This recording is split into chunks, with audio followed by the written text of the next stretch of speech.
Hello बच्चों, नमस्कार। Biochem classes Prayagraj में आप सभी का स्वागत है। बच्चों, 29 फरवरी को हमारा बायोलॉजी का पेपर है। उसको ध्यान में रखते हुए हम कुछ महत्वपूर्ण टॉपिक्स के बारे में बात करेंगे, जिनको इन्हीं टॉपिकों को अगर आप कवर कर लेते हैं इन बचे हुए दिनों में तो आपके मैक्सिमम से मैक्सिमम नंबर आएंगे। अगर आपने कुछ भी नहीं पढ़ा है तो फिर भी इसी टॉपिक के अकॉर्डिंग आप पढ़ाई कीजिए। तो कौन कौन सी टॉपिक है, आइए हम लोग बात करते हैं। तो पहली टॉपिक है पुष्पी पादपों में लैंगिक जनन। जो अध्याय 1 है उसी का आपका पहला टॉपिक है, पुष्पी पादपों में लैंगिक जनन। दूसरी टॉपिक है लघु बीजाणु तथा दीर्घ बीजाणु का निर्माण या उसका जनन। तो लघु बीजाणु जनन को इंग्लिश में माइक्रोस्पोर कहते हैं और दीर्घ बीजाणु को मेगा स्पोर यानी फीमेल वाला बात कर रहा है वो। अगला है टॉपिक 3 नर जनन तथा मादा जनन तंत्र। चौथा टॉपिक है शुक्राणु तथा अंडाणु की संरचना तथा शुक्र जनन एवं अंड जनन की प्रक्रिया। दोनों एक ही टॉपिक है। शुक्राणु और अंडाणु की संरचना और डायग्राम बनाने के लिए देता है 2 से 3 नंबर में। मोस्टली वो शुक्राणु की संरचना पूछता है, दूसरा वो अंडाणु की संरचना पूछता है, और शुक्र जनन और अंड जनन की पूरी प्रक्रिया है। शुक्राणुओं का निर्माण कैसे होता है मेल में, अंडाणु का निर्माण कैसे होता है फीमेल में, ये पूरी प्रक्रिया है। अगली टॉपिक है 5वीं द्विनिषेचन पादपों में या दोहरा निषेचन। इसको दोनों बोलते हैं, दोहरा निषेचन भी बोलते हैं और द्विनिषेचन। ये भी बहुत मोस्ट इंपॉर्टेंट है, बार बार पूछता है ये भी। 6वां टॉपिक है भ्रूणपोष तथा भ्रूणकोश और तथा भ्रूणपोष में अंतर। ये दोनों में डिफरेंस पूछता है बार बार। कम से कम 2-3 लाइनें आप अलग अलग लिख सकते हैं या आप परिभाषा के थ्रू दोनों को समझा सकते हैं। अगला है आपका 7वां जनसंख्या विस्फोट तथा रोकथाम। तो जनसंख्या विस्फोट, इस चैप्टर से आपके मुख्यतः यही प्रश्न आते हैं, जनसंख्या विस्फोट या आपका रोकथाम, उनके दोनों के बारे में बताइए। अगला है 8वां IVF तकनीक प्रणाली क्या होती है। In vitro fertilisation. In vitro fertilisation से वो पूछता है कि या लघुतरीय में भी बना लेता है और आपका वेरी शॉर्ट आंसर में भी बना लेता है, अति लघुतरीय में फुल फॉर्म पूछ लेता है या उसके बारे में पूछता है। तो इन विट्रो फर्टिलाइजेशन। 9th है परागण पॉलिनेशन तथा उसके प्रकार। तो आपका जल परागण, वायु परागण, ये सब परागण के प्रकार होते हैं, पॉलिनेशन। अगला है बहुभ्रूणता यानी पॉली एम्ब्रियोनी। ये टॉपिक आपका बहुत महत्वपूर्ण है, बहुभ्रूणता 2 नंबर 3 नंबर में पूछता रहता है।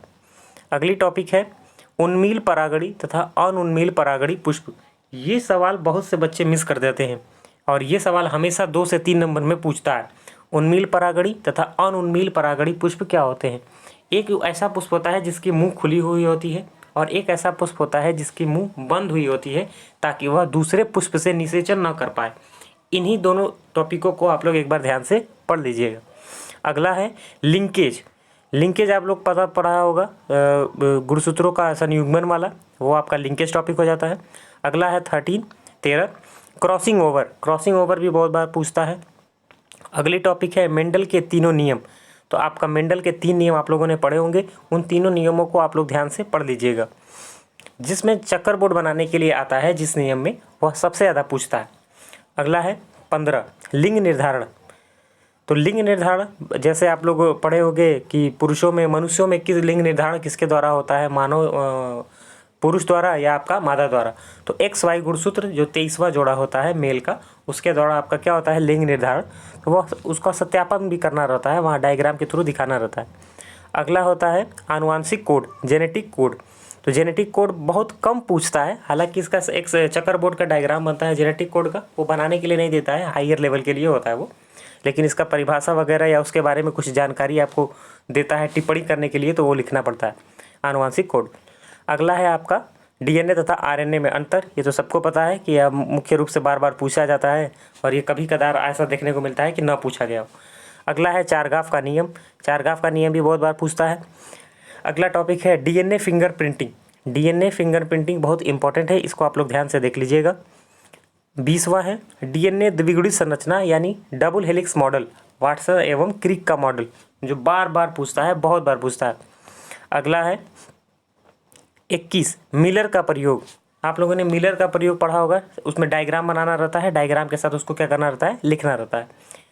अगला प्रश्न है मलेरिया रोग तथा प्लाज्मोडियम का जीवन चक्र। मलेरिया रोग और प्लाज्मोडियम का जीवन चक्र ये बीमारियों में आता है। आप लोगों ने ये पूरा चैप्टर पढ़ा होगा।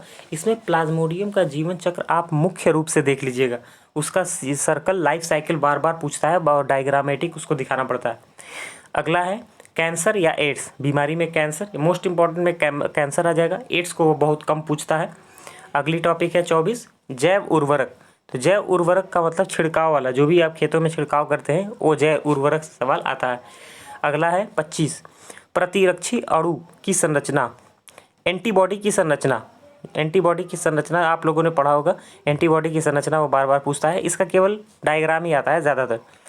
26 है आपका टीकाकरण। 27वां है आपका ड्रग तथा एल्कोहल, ये चैप्टर भी है ड्रग और एल्कोहल, उससे संबंधित आप लोग पूछ लीजिएगा, पढ़ लीजिएगा।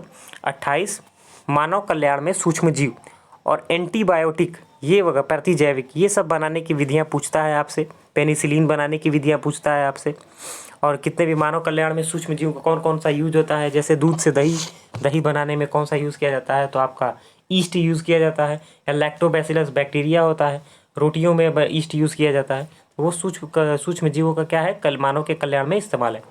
अगला है 29 टॉपिक वाहित मल उपचार में सूक्ष्म जीव। वाहित मल उपचार में इसका डायग्राम आता है और कभी कभी व्याख्या करने के लिए भी दे देता है, वाहित मल उपचार में सूक्ष्म जीव, बायोगैस संयंत्र वगैरह, देखो यहाँ नीचे भी टॉपिक दिया हुआ है। अगला है बीओडी बायोकेमिकल ऑक्सीजन डिमांड, ये 2 नंबर में पूछता है सवाल बीओडी। अगला है बायोगैस संयंत्र, बायोगैस संयंत्र बहुत इंपॉर्टेंट है, इसको आप लोग ध्यान से देख लीजिएगा। अगला है आपका प्रतिबंधन एंजाइम, रेस्ट्रिक्टेड एंजाइम, ये भी देख लीजिएगा। डीएनए खंडों को जो कहीं मुख्य भाग से तोड़ा जाता है तो उसे क्या बोला जाता है, रेस्ट्रिक्टेड एंजाइम बोला जाता है। किसी एग्जैक्ट एरिया से जहाँ से आपके तोड़ने का आप सोच रहे होंगे कि हमको यहीं से डीएनए खंड तोड़ना है, तो उसे क्या बोला जाता है, प्रतिबंधन एंजाइम। अगला है इलेक्ट्रोफोरेसिस, इलेक्ट्रोफोरेसिस बहुत बार पूछता है, डीएनए के खंडों को उसमें अलग अलग बांट के आपका डीएनए फिंगरप्रिंटिंग के द्वारा उनका पहचान किया जाता है, तो इलेक्ट्रोफोरेसिस विधि के द्वारा किया जाता है। अगला होता है क्लोनिंग वेक्टर, क्लोनिंग वेक्टर भी देख लीजिएगा, हमेशा क्लोन बनाना रहता है प्लाज्मिड के द्वारा, उसी के नीचे ठीक टॉपिक जुड़ी है प्लाज्मिड, तो प्लाज्मिड PBR 322, इसको पढ़ लीजिएगा, ये एक आपका कृत्रिम रूप से तैयार किया हुआ प्लाज्मिड है, बार बार पूछता है। अगला है आपका PCR polymerase chain reaction, polymerase chain reaction को भी आप लोग अच्छे तरीके से देख लीजिएगा। अगला प्रश्न है जैव प्रौद्योगिकी का प्रयोग, जैव प्रौद्योगिकी का प्रयोग आपका पता है कि चिकित्सा के क्षेत्र में होता है और आपका खेती के रूप में 2 क्षेत्रों में होता है, खेती के रूप में होता है कृषि, या और आपका दूसरा चिकित्सा के क्षेत्र में होता है। तो उसमें आपका खेती में सबसे ज़्यादा वो बीटी कपास पूछता है, इसको बहुत ध्यान से देख लीजिएगा, बीटी कपास बहुत बार पूछता है, ये आपका बीटी कपास बहुत बार पूछता है। और इंसुलिन बनाने की विधियाँ वो भी पूछता है, और इंसुलिन की खोज करने वाले वैज्ञानिक, इनके बारे में भी पूछता है। अगला टॉपिक है आणविक निदान यानी मॉलिकुलर प्रोब, जो सूक्ष्म जीवों के द्वारा छोटा छोटा इलाज किया जाता है, बहुत मॉलिकुलर, जैसे माइक्रोबायोलॉजी एक टॉपिक होती है, सूक्ष्म बीमारियों का इलाज करना, ये सब आणविक प्रोब में आता है आपका। अगला है आपका पारजीनी जंतु जिनमें जीन परिवर्तन हुआ हो तो उसको क्या बोलते हैं, पारजीनी जंतु, ये भी टॉपिक पूछता है। अगला है आपका बायोपायरेसी, बायोपायरेसी को भी आप लोग ध्यान से देख लीजिएगा। अगला टॉपिक है आपका पारितंत्र, इकोसिस्टम, इकोसिस्टम भी आप पूरा जलीय इकोसिस्टम, वातावरण वाला, आपका स्थल वाला इकोसिस्टम, ये सब आप लोग देख लीजिएगा, ये भी टॉपिक सब बार बार सवाल आता है दीर्घ उत्तरीय प्रश्न में।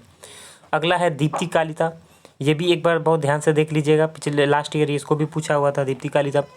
अगला है पुनर्योगज डीएनए तकनीक, पुनर्योगज डीएनए तकनीक को भी देख लीजिएगा आप लोग, जब डीएनए से डीएनए का निर्माण होता है, ये सब प्रक्रियाएँ इसमें आती हैं। अगला है स्ट्रेटिफिकेशन, स्ट्रेटिफिकेशन को भी आप लोग देख लीजिएगा, वेरी शॉर्ट आंसर में या शॉर्ट आंसर में ये सब चीज़ें छोटी छोटी पूछी जाती हैं। अगला है आपका अनुकूलन, अनुकूलन एक दीर्घ उत्तरीय प्रश्न में आ जाता है, इसको आप लोग ध्यान से देख लीजिएगा। और अगला टॉपिक है आपका समष्टियाँ, समष्टियाँ, समुदाय, ये सब टॉपिकें आपने पढ़ी होंगी, तो समष्टियाँ भी आप देख लीजिएगा, ये दीर्घ उत्तरीय प्रश्न में आता है। अनुकूलन और समष्टियाँ ये आजकल मुख्य रूप से आपका ये और ये दोनों आपका दीर्घ उत्तरीय प्रश्न में सवाल बना रहा है। अगला है, ये सब छोटे छोटे टॉपिक हैं, जन्म दर, मृत्यु दर, लिंगानुपात, आयु पिरामिड और स्पर्धा, कोई भी जीव अपना जीवन बनाए रखने के लिए इस धरती पर स्पर्धा करता है, कंपटीशन रखता है। अगला टॉपिक है परजीविता, सहभोजिता, सहोपकारिता, इन सब टॉपिकों को पढ़ लीजिएगा, ये लघु उत्तरीय प्रश्नों में आते हैं। फिर 49 है जैविक घटक, जैविक घटक में आपके प्राथमिक उपभोक्ता, उत्पादकता, प्राइमरी, सेकेंडरी, टर्सरी, प्राथमिक, द्वितीयक, तृतीयक, ये सब आते हैं आपके जैविक घटक में। अगला है आपका उत्पादक तथा उपभोक्ता। उत्पादक में आपके पौधे आ जाते हैं, उपभोक्ता में उन्हीं से जुड़े हुए शाकाहारी, मांसाहारी एवं सर्वाहारी आ जाते हैं। इन टॉपिकों को आप लोग देख लीजिएगा।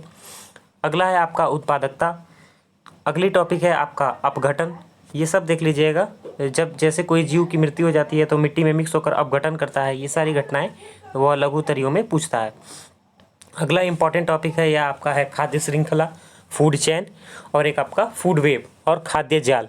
जैसे खाद्य श्रृंखला में आपको क्रम याद होगा, शाकाहारी से मांसाहारी, मांसाहारी को भी कोई जीव खा लेता है। क्रम आप सेट कर सकते हैं, बहुत सारे क्रम है। घास हो गया, घास को बकरी खा जाती है, बकरी को जीव मांसाहारी जीव खा जाता है, उन्हें भी मिट्टी में मिल के अपघटन हो जाते हैं। कई तरीके हैं, तो ये सब आपके खाद्य श्रृंखला और खाद्य जाल में आते हैं। अगला है आपका ऊर्जा प्रवाह, एनर्जी फ्लो। इसी में आपका आता है लिंडेमान का 10% एनर्जी फ्लो, यानी कोई भी व्यक्ति किसी भी जीव से अगर भोजन लेता है तो उसका 10% ही ऊर्जा अपने अंदर क्या करता है, प्रवाहित करता है। अगला है, ये बहुत इंपॉर्टेंट है ऊर्जा प्रवाह, इसको भी देख लीजिएगा। अगला है कार्बन चक्र और फास्फोरस चक्र। इनमें से कार्बन चक्र ज़्यादा इंपॉर्टेंट है और फास्फोरस चक्र उससे कम है, लेकिन हालांकि ये दोनों टॉपिक बहुत ज़रूरी हैं। कार्बन चक्र या फास्फोरस चक्र दोनों देख लीजिएगा। 56 है आपका पारिस्थितिकी पिरामिड। ये दीर्घ उत्तरीय प्रश्न में आपका सवाल बनेगा। पारिस्थितिकी पिरामिड पूरा सवाल आपका डिटेल में बना लेता है। इसमें पिरामिडों की संरचना भी आपकी क्या करनी पड़ती है, दिखानी पड़ती है। अगला टॉपिक है जैव विविधता एवं संरक्षण। ये जैव विविधता चैप्टर से भी है। जैव विविधता क्या होता है और उसका संरक्षण हम किस प्रकार से करते हैं, बायोस्फीयर बनाते हैं, ये सब टॉपिक आपके रहती है। वन्य जीव अभ्यारण्य बनाते हैं, राष्ट्रीय उद्यान बनाते हैं, इन सब टॉपिकों को नीचे भी दिखा गया है। इन सीटू तथा एक्स सीटू कंजर्वेशन क्या होता है, यानी स्वस्थाने वाय स्थाने, ये सब जीव कैसे होते हैं, इन सब इस टॉपिकों को देख लीजिएगा। 59 है आपका राष्ट्रीय उद्यान, वन्य जीव अभ्यारण्य, बायोस्फीयर रिजर्व, ये सब लघु उत्तरीय में बनते हैं। इन सब टॉपिकों को बहुत ध्यान से देख लीजिएगा। इन सब सवाल इसमें से बन रहे हैं, इन सब सवाल बहुत ज़्यादा बन रहे हैं। अगला है कुछ महत्वपूर्ण प्रोजेक्ट पूछता है अति लघु उत्तरीय में, या फिर आपके बहुविकल्पीय में दे देता है। मुख्य है, सबसे इंपॉर्टेंट इन प्रोजेक्ट में से आता है आपका प्रोजेक्ट टाइगर, जो आप लोग कमेंट बॉक्स में बता सकते हैं कब चल रहा था। अगला है कस्तूरी हिरन प्रोजेक्ट, और अगला है आपका प्रोजेक्ट चीता। अगली टॉपिक है आपकी हॉट स्पॉट, ये बार बार पूछा जाता है। उससे भी ज़रूरी है आपका red data book. Red data book बहुत बार पूछता है आपका। रेड डेटा बुक हो गया और हॉट स्पॉट हो गया, ये सब टॉपिक बहुत पूछता है। प्रोजेक्ट टाइगर हो गया। अगला टॉपिक है आपका अनुलेखन। ये अनुलेखन की टॉपिक और ऊपर होनी चाहिए थी डीएनए के बाद वाले सेगमेंट में, लेकिन छूट गया, तो फिर मुझे याद आया। तो अनुलेखन भी टॉपिक बहुत ज़रूरी है, ये दीर्घ उत्तरीय प्रश्न में आता है। तो आप लोग जल्दी जल्दी इस चैनल को सब्सक्राइब कर लीजिए। हम लोग 29 फरवरी से पहले कई टॉपिक इनमें से कंप्लीट करेंगे। धन्यवाद।